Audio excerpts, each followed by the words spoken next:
നേരെ അപ്പൊ എല്ലാരും ചിരിക്കുക, നേരെ നമുക്ക് നോക്കുമ്പോഴേ നേരെ ഉൾട്ടടിക്കുക. അതെ അതെ, ക്യാരക്ടർ വൈസ് മമിതയാണ് അത് ശരിക്കും അങ്ങനെ ചെയ്യേണ്ടത്. നമ്മളങ്ങനെ ഉൾട്ടടിച്ച് അങ്ങനെയാണ് നമ്മൾ റിയൽ ലൈഫിലും നേരെ ഉൾട്ട കഥാപാത്രങ്ങൾ. Okay. Hello! Start a SmileyTrips.com franchise at just $1 lakh. Contact SmileyTrips.com now.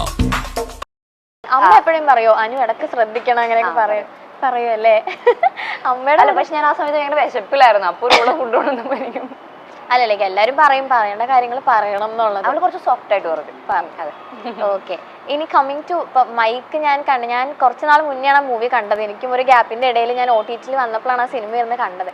ഭയങ്കര എന്താ പറയാ, അനുവിന്റെ ഭയങ്കര ഒരു ചേഞ്ച് ആയിട്ടുള്ള ഒരു മൂവിയായിരുന്നു. അനു തന്നെ പറയണ പോലെ നമുക്കൊക്കെ ശരിക്കും എല്ലാവർക്കും ഉണ്ടാവും ബോയ്സ് ആയിരുന്നെങ്കിൽ എന്നുള്ളൊരു തോട്ട് ഉണ്ടാവുന്ന ഒരു സംഭവം.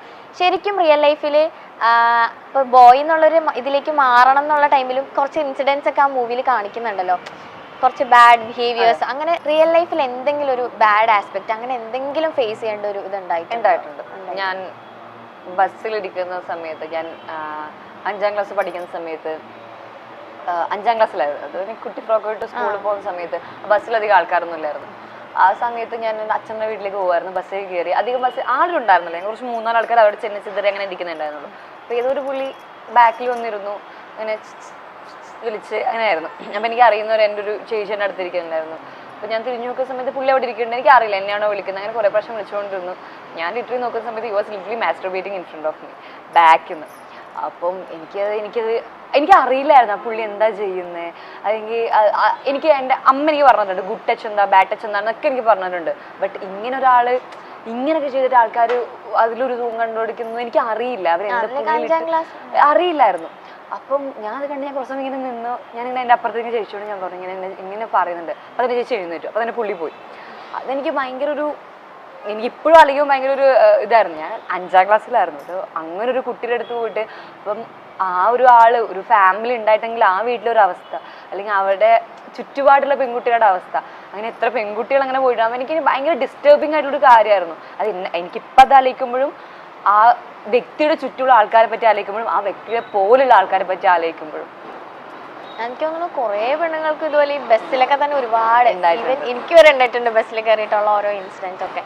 ഓക്കെ, ഇപ്പൊ വലുതായി കഴിഞ്ഞിട്ട് അതുപോലെ എന്തെങ്കിലും ഫേസ് ചെയ്യേണ്ടി വന്നിട്ടുണ്ടോ? വലുതായി കഴിഞ്ഞിട്ട് ഇല്ല. വലുതായി കഴിഞ്ഞാൽ ഞാൻ ഇപ്പോൾ എനിക്ക് അങ്ങനെ ഉണ്ടായിട്ടില്ല. എനിക്ക് കിട്ടും നല്ല അതെന്തായി എനിക്ക് എന്താ പറയാ തിരിച്ചറിയാമല്ലോ, അതായത് എന്താണ് അവർ ചെയ്യുന്നത് മനസ്സിലാക്കാനുള്ള ഒരു ഇതുണ്ട്, പറയാനുള്ള ശേഷിയുണ്ട്. ഓക്കെ, ഇപ്പൊ അനുവിന്റെ റീസെന്റ് ഇപ്പൊ എവിടെ പോയാലും ജസ്റ്റ് ഒന്ന് പുറത്തേക്ക് ഇറങ്ങിയ പോലും എനിക്ക് തോന്നുന്നു അനുവിന്റെ വീഡിയോസ് എല്ലാം സോഷ്യൽ മീഡിയയിൽ വൈറലായിക്കൊണ്ടിരിക്കുകയാണ്. അപ്പോൾ ഞാനിങ്ങനെ താഴെ വായിച്ച കുറച്ച് കമന്റ്സ് ആണ്, എനിക്ക് അങ്ങനെ തോന്നിയില്ല. പക്ഷെ ഞാൻ അനുവിന്റെ അടുത്ത് ഓപ്പൺ ആയിട്ട് ചോദിക്കുകയാണ്, എന്താ ഈ അനുവിന് ഒരു ഡ്രസ്സിങ്ങിൽ കോൺഫിഡൻസ് ഇല്ല എന്നൊക്കെ പറഞ്ഞിട്ട് ഒരുപാട് പേര് കമന്റ് ചെയ്യുന്നു.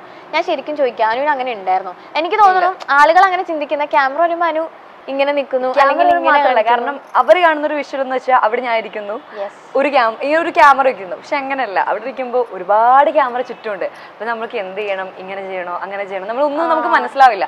Not because of our dress, ഞാൻ ഇട്ടിരിക്കുന്ന വസ്ത്രത്തിന്റെ അല്ല, ഞാൻ എല്ലാ ഡ്രസ്സും കൊണ്ടുന്ന ആളാണ്. എല്ലാത്തിലും എങ്ങനെയാണ് പുറത്തുനിന്നൊരു വ്യക്തി അത് വസ്ത്രം കൊണ്ടാണ് ഞാൻ അൺകംഫർട്ടബിൾ ആയിരിക്കുന്നത് പറയാം. മേ ബി എനിക്ക് അവിടെ എന്തെങ്കിലും ഇൻസിഡന്റ് ആയിരിക്കാം, അങ്ങനെയൊക്കെ ആയിരിക്കാം. അപ്പം ഞാനൊരു വീഡിയോ എടുക്കുന്ന പറയുമ്പോൾ എന്റെ മുന്നിൽ മൊത്തം ക്യാമറാസ് ആണ്. ഞാൻ ഇങ്ങോട്ട് തരും മൊത്തം ആൾക്കാർ.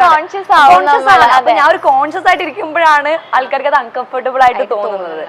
അതാണ് അത്. ഞാൻ ഒരിക്കലും ഞാൻ ഇടുന്ന വസ്ത്രം തന്നെയല്ല, ഞാൻ ഈ കംഫർട്ടായ വസ്ത്രം മാത്രമേ ഞാൻ ഇടാറുള്ളൂ. ഞാനിപ്പോ പുറത്തു പോകുമ്പോഴായാലും അതെ, നമുക്ക് കംഫർട്ടബിൾ അല്ലെങ്കിൽ നമ്മൾ അതിട്ട് പുറത്തെന്തായാലും അതിപ്പം കംഫർട്ടബിൾ അല്ലെങ്കിൽ നമുക്ക് ചിലവരിടേണ്ട സിറ്റുവേഷൻ, ഐ മീൻ അതായത് നമുക്കിപ്പോ ചില വസ്ത്രങ്ങള് they look good but comfortable അല്ല. അപ്പം ചില നമ്മളിപ്പോ ഭയങ്കര വലിയ ഹെവി ഡ്രസ്സൊക്കെ നമുക്ക് കംഫർട്ടബിൾ ആവണമെന്നില്ല, അപ്പൊ അങ്ങനെ ഇടാറുന്നുണ്ട്. പക്ഷെ എനിക്ക് ഒരു ഇവന്റ് ഇരിക്കുമ്പോൾ എനിക്കത് കംഫർട്ടായിട്ട് ഇരിക്കണം എന്ന് എനിക്കുണ്ട്. അപ്പൊ അതുകൊണ്ട് ഞാൻ കംഫർട്ടബിൾ ആയ ഡ്രസ്സ് മാത്രമേ ഇടാറുള്ളൂ.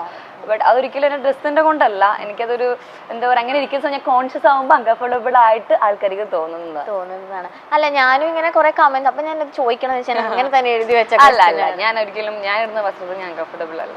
ഓക്കെ, ഞാനിപ്പോ പ്രണയവിലാസത്തിന്റെ തിയേറ്റർ വിസിറ്റില് ആറാട്ടം വന്ന് സംസാരിക്കുന്ന ആളെ മനസ്സിലായിരുന്നു അവിടെ വെച്ച്. എന്താ വന്നിട്ട് ചോദിച്ച ആള്? ചോദിച്ചിട്ടും അങ്ങനല്ല, പടം പ്രണയവിലാസം നല്ലതാണ്, പടം കണ്ടു. ആള് ഇന്റർവെല്ലിനൊക്കെ വന്ന് പറഞ്ഞു നല്ല പടമാണ്, നല്ല രസമുണ്ട് വന്നേക്കുന്നതാണ്, സെക്കൻഡ് ഹാഫിലാണല്ലേ വരുന്നത്, അങ്ങനെയൊക്കെ വന്ന് സംസാരിച്ചിട്ട് പോകും.